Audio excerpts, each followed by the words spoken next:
Lalu bagaimana dengan yang belum ditakdir menjadi duyufur Rahman, duyufur Rasulullah sallallahu alaihi wasallam? Alhamdulillah ada suatu tawaran amalan yang dikenal disebut dengan at-ta'rif. Kita merindukan suasana Arafah. Bagaimana prakteknya nanti pada saat jamaah haji sedang wukuf di Arafah? Berarti standar ukurannya bukan hari Arafah. Kalau hari Arafah kadang-kadang selisih. Di Indonesia hari Arafah kapan, di sana kapan, beda. Tetapi kalau wukuf di Arafah, maka yang jadi pancar ukurannya yang di sana, yang di Arafah, bukan yang di Indonesia. Nah, kalau hari Arafah ada Yaum Arafah, ada puasa sunnahnya. Sebetulnya bukan hanya hari Arafah yang disunahkan, tapi 10 hari pertama dari Dzulhijjah. Bahkan Ashhurul Hurum. Ashhurul Hurum itu Dzulqa'dah, Dzulhijjah, Muharram, nanti bulan Rajab. Jadi 10 hari pertama itu dianjurkan untuk puasa sunnah. Ada yang memberikan penafsiran walayalin ashr wasyaf'i wal watr. Apa yang sudah layalin ashr? 10 hari, malam-malam dari 10 hari, termasuk nanti Dzulhijjah ini.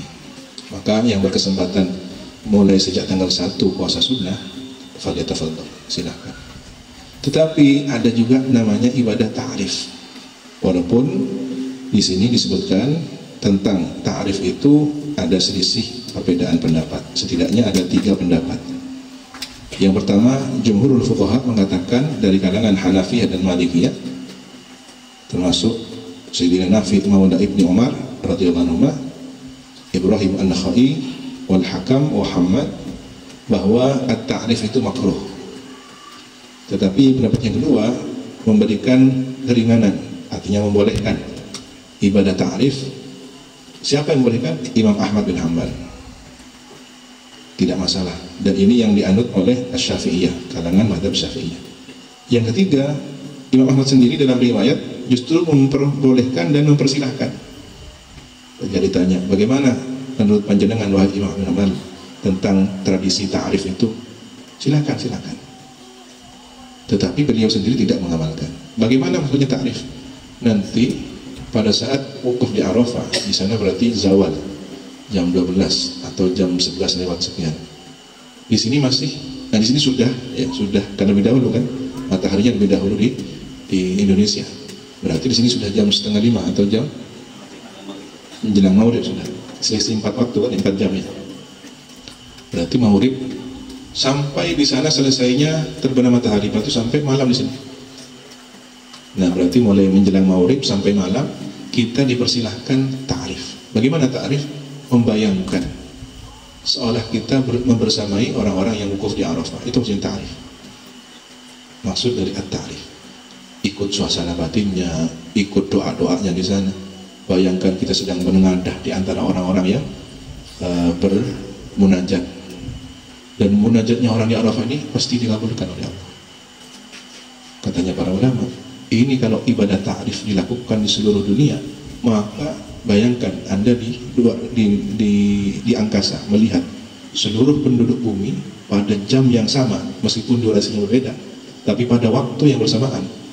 Di Arafah sedang zawal sampai menuju maghrib, di sini maghrib sudah menuju malam hari, di Afrika dan seterusnya masih siang hari atau pagi hari, tapi melakukan ta'rif, maka seluruh penduduk bumi seakan-akan sedang membersamai satu munajat pada Allah Subhanahu wa taala, yang itu mempercepat dikabulkannya doa. Jadi eman kalau kemudian kita tidak mengambil kesempatan melakukan ta'rif, karena durasinya panjang. Tidak bisa menjelang maghrib, ya pada maghribnya. Tidak bisa pada maghribnya, pada isya. Panjang. Mulai dari jam zawal itu setengah 12 ya, setengah 12, setengah 1, setengah 2, setengah 3, setengah 4, setengah 5, sekitar 6 jam. 6 jam. Jadi kalau maghribnya di sini jam berapa?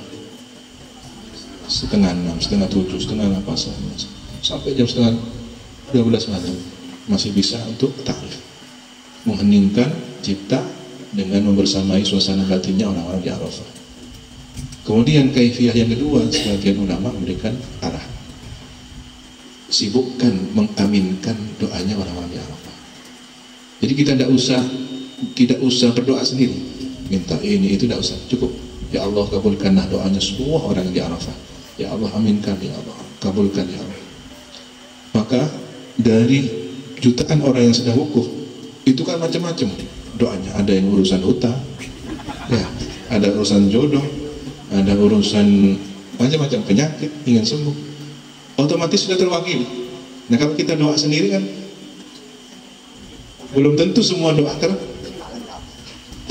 terungkapkan, tapi kalau kemudian jutaan orang yang berdoa di sana, cukup kita istajib lana ya Allah, kama taqabbal tadwa ahli Arafah qabbalna ya Allah, ya Allah ajulan narematu wa nawari sering Arafah tergoda nyon pada sama kemilo itu wa nawari sering Arafah kubulaki satu jatuhna. Ketika kita mengaminkan orang yang di Arafah, maka kembalinya kepada kita sendiri, malaikat mendoakan kita.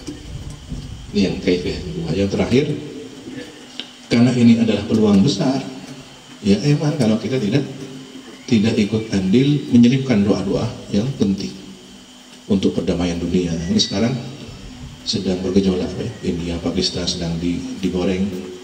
Insya Allah sebagaimana prediksi beberapa tahun yang silam bahwa CIA dengan Mossad sudah berhasil.